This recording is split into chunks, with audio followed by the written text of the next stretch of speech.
สวัสดีครับ อันนี้เป็นคลิปแรกของ iGo TV นะครับ ซึ่งวันนี้เราจะมาสอนการใช้ Photoshop เบื้องต้นนะครับ ซึ่งในที่นี้ผมจะใช้ในการแนะนำ tool นะครับ โอเค เดี๋ยว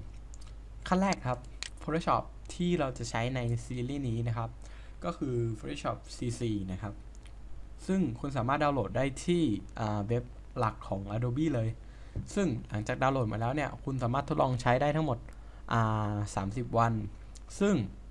30 วันเนี่ยถือว่าเป็นช่วงพิสูจน์ตัวเองว่าคุณเนี่ยสามารถใช้งานมันได้ดีหรือเปล่า หรือว่ามันจำเป็นหรือว่ามันใช้งานจำเป็นต้องใช้งานจนขนาดคุณต้องซื้อมันหรือเปล่าครับ ซึ่ง3วันนี้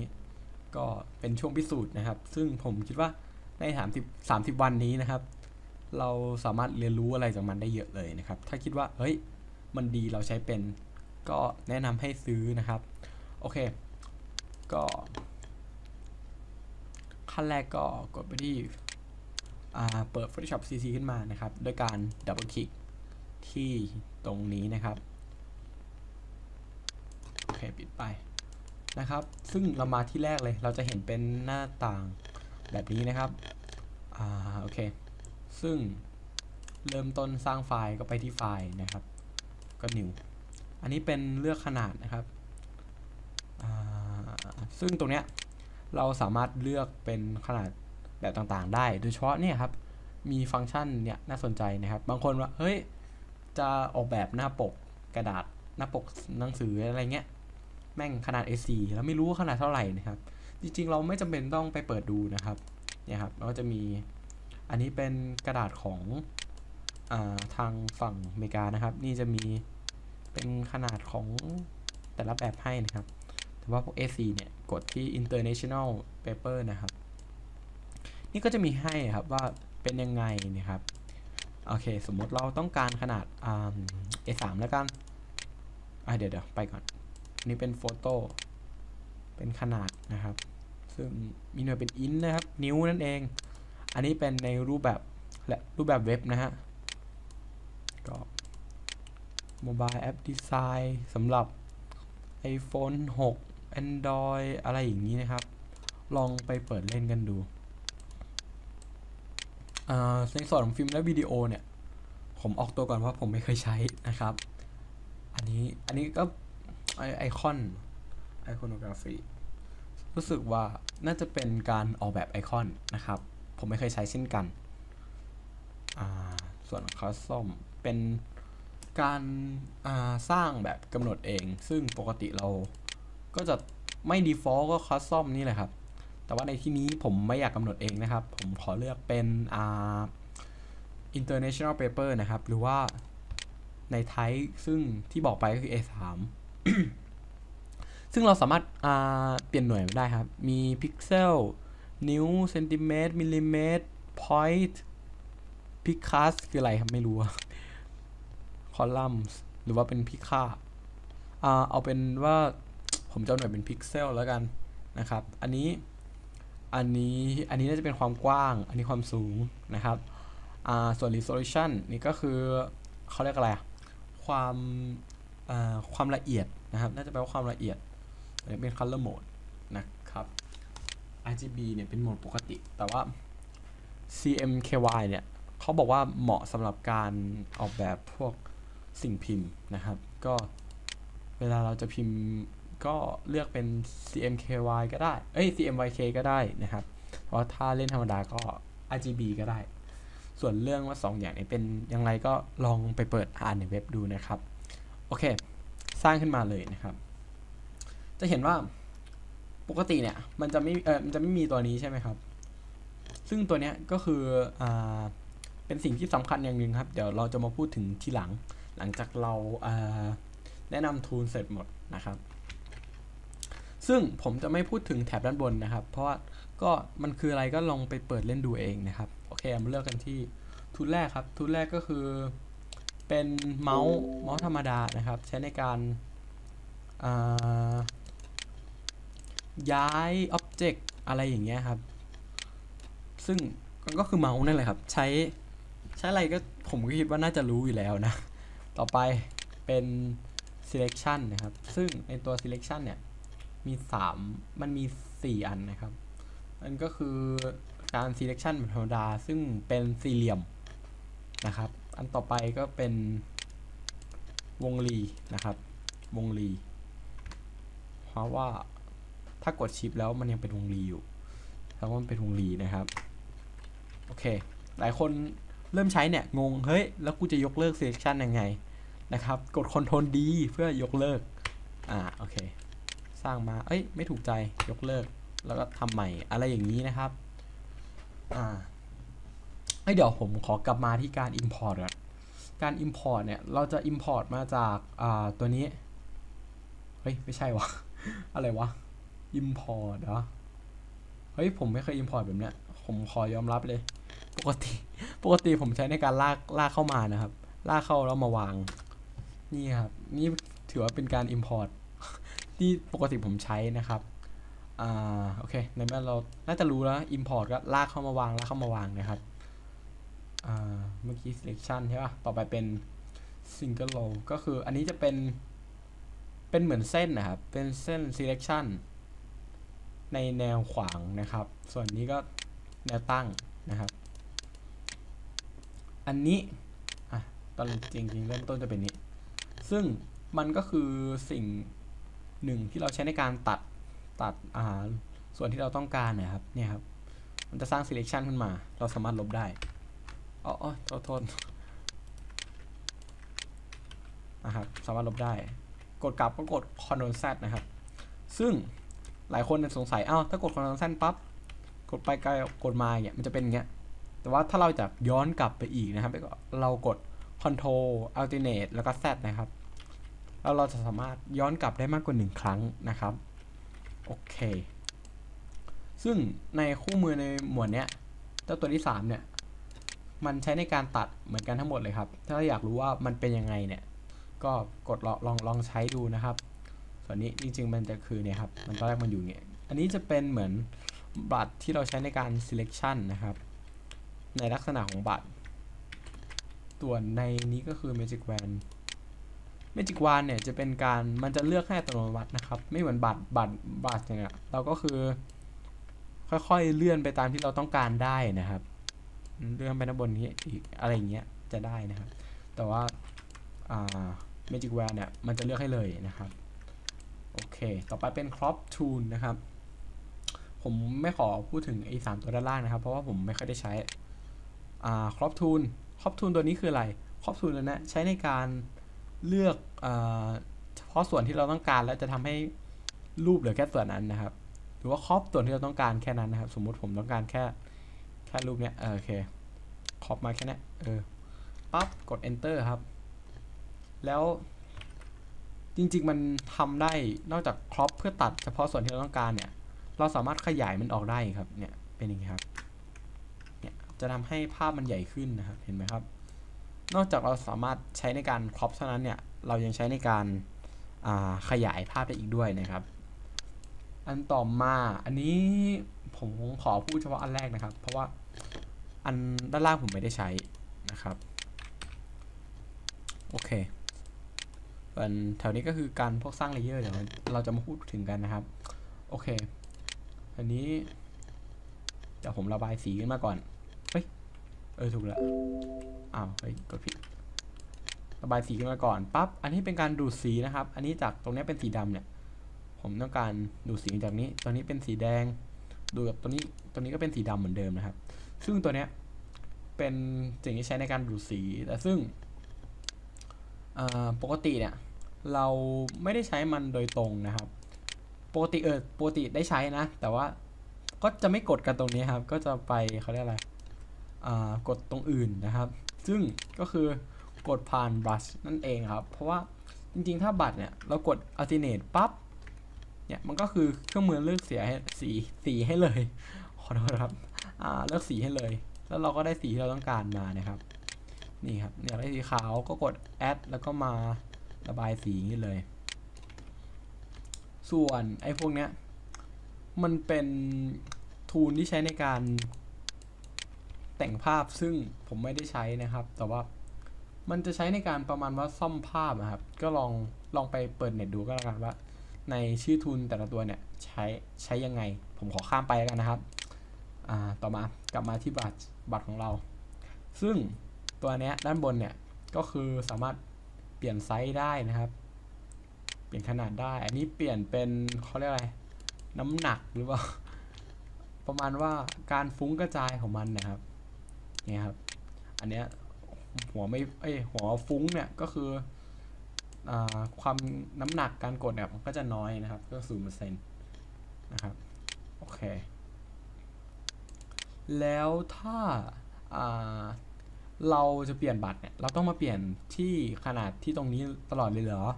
จริงๆแล้วคือไม่จำเป็นนะครับเพราะว่าเราสามารถทำได้โดยการ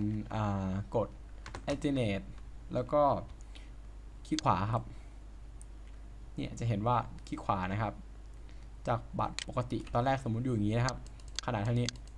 ถ้าเรากด alternate คลิกขวาครับแล้วเลื่อนเมาส์ไปด้านขวาบัตรจะใหญ่ขึ้นแต่ว่าถ้าเลื่อนเมาส์ไปด้านซ้ายเนี่ยมันก็จะเล็กลงนะครับเห็นไหมคลิกขวาเลื่อนไปด้านขวานะครับจะใหญ่ขึ้นซึ่งมันจะทำให้เราประหยัดเวลาในการทำงานได้ค่อนข้างเยอะนะครับเพราะว่าก็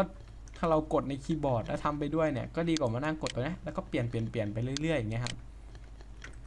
ส่วนเรื่องสีอย่างนี้ถ้าใครใช้ก็ผมก็แนะนำให้เอาสีมาแล้วก็เอาระบายไปด้านข้างก่อนอะไรเงี้ยครับก็แล้วค่อยมากดแอดใช้สีที่เราต้องการแล้วก็เอาไปทาเอานะครับส่วนตัวนี้เป็นสแตมป์นะครับมันใช้นะครับแต่ว่ากาจะไม่สอนแต่ว่าสอนก็ได้โอเคตัวสแตมป์เนี่ยมันก็คือใช้ในการเลือกเหมือนภาพบริเวณนั้นเนี่ยเพื่อมาทดแทนบริเวณตรงข้ามนะครับโอเคซึ่งเราจะต้องเลือกภาพด้วยการกด alternate นะครับตอนแรกผมจะกด alternate โอเคเดี๋ยวผมขอย่อบัตรลงมาอีกเฮ้ยนะครับย่อบัตรลงมาอีกซึ่งตอนแรกผมจะเอาสมมุติเอาตรงเส้นผมเนี้ยมาซึ่งถ้าเรามาระบายนะครับจะเห็นว่าเดี๋ยวทำไมวะอยู่เลเยอร์ล่างครับกดผิดกดขึ้นมาเลเยอร์บนจะเห็นว่าเนี่ยสร้างเลเยอร์ใหม่กันนะจะเห็นว่าเนี่ยสิ่งที่มาแทนที่เดิมเนี่ยก็คือเป็นผมจากบริเวณเครื่องหมายบวกเห็นไหมครับนี่ครับซึ่งเราจะใช้มันตอนไหนเราจะใช้มันในบางครั้งที่เราต้องการซ่อมภาพอย่างเช่นลบสิวลบริ้วรอยอะไรอย่างเงี้ยครับก็เราจะใช้ทูลตัวนี้ก็ลองเล่นกันดูนะครับส่วนตัวนี้คืออะไรตัวนี้ก็คือมันเป็นบัตรที่เราเหมือนแบบระบายย้อนกลับครับแต่ว่าซึ่งตัวนี้ผมก็ไม่ค่อยใช้นะครับเพราะว่ากด Ctrl Z เอาอย่างเดียวอันนี้ก็เป็นอย่างลบนะก็อย่างที่รู้ก็ลบนะครับอันนี้เป็นสีก็คือเทถังสีทั่วไปนะครับเปลี่ยนสีนะครับอุ้ยเพราะว่าผมลงในเลเยอร์นี้เนาะถ้าผมไปลงเลเยอร์ล่างนะครับผมลงเลเยอร์นี้ทำแล้วโอเคกลับโอเคครับตัวนี้ก็ประมาณว่าเป็นทูลที่ใช้ในการเทสีทั่วไปนะครับต่อไปตัวเนี้ยมี2ตัวนะครับที่ผมใช้หลักๆเลยก็คือ Dot Tool กับ Burn Tool นะครับ Dot Tool เนี่ยใช้ในการทำส่วนที่ทำส่วนนั้นที่เราเลือกให้สว่างขึ้นนะครับอย่างเช่นตรงนี้ครับเราต้องการให้มันสว่างขึ้นก็ไปทานะครับจะเห็นว่ามีอะไรต่างไปจากเดิมใช่ไหมครับมันจะสว่างขึ้นนะครับจากเดิมโอเคแล้วก็ต่อไปคือ Burn Tool นะครับตัวนี้จะทำให้มันมืดลงซึ่งตรงข้ามจากเจ้าตัวเมื่อกี้นะครับอย่างเช่นเอาไปทาที่เดิมเห็นว่าดำขึ้นนะครับก็คือส่วนใหญ่ใช้ในงานเกี่ยวกับการทำเงาอะไรอย่างเงี้ยครับเนี่ยครับนะครับนี่ครับทำเงา ทำให้ส่วนนั้นอะสีมันเข้มขึ้นนั่นเองนะครับต่อไปเพนทูลครับเพนทูลเนี่ยถือว่าเป็นตัวหนึ่งที่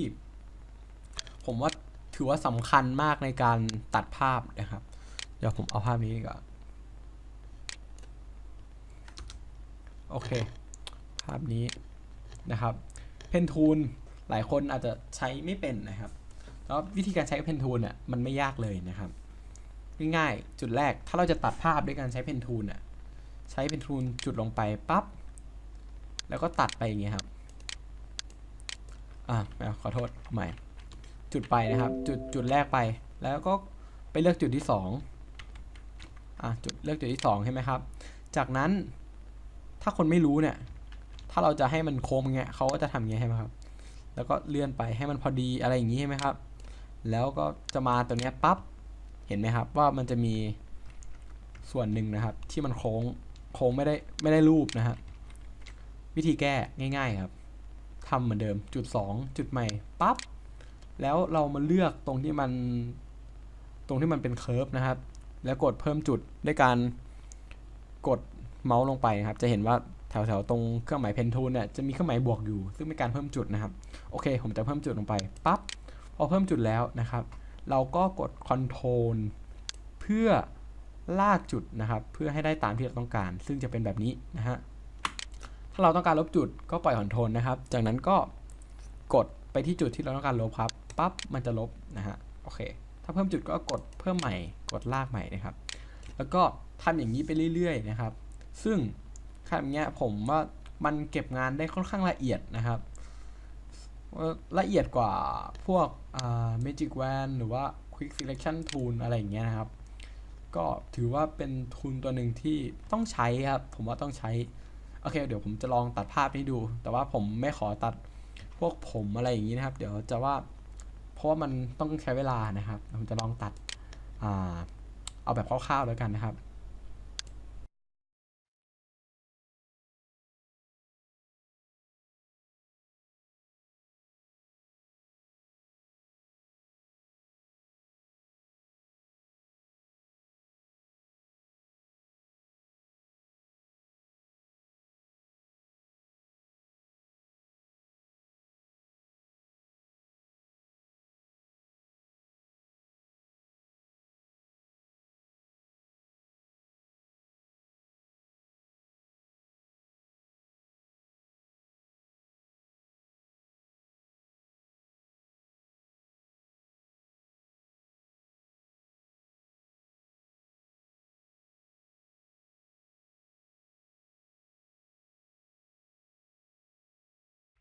นะครับหลังจากที่เราตัดรูปคร่าวๆหมดแล้วเนี่ยเราก็จะได้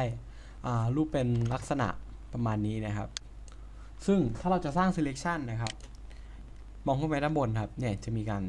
ที่เราให้เลือกนะครับก็คือสร้างเป็น selection mask แล้วก็sharp นะครับซึ่ง selection เนี่ยเมื่อเรากดสร้าง selection เนี่ยมันก็จะเป็นการเลือกที่ตรงที่เราต้องการนะครับโอเคก็ layer we copy นะครับโอเค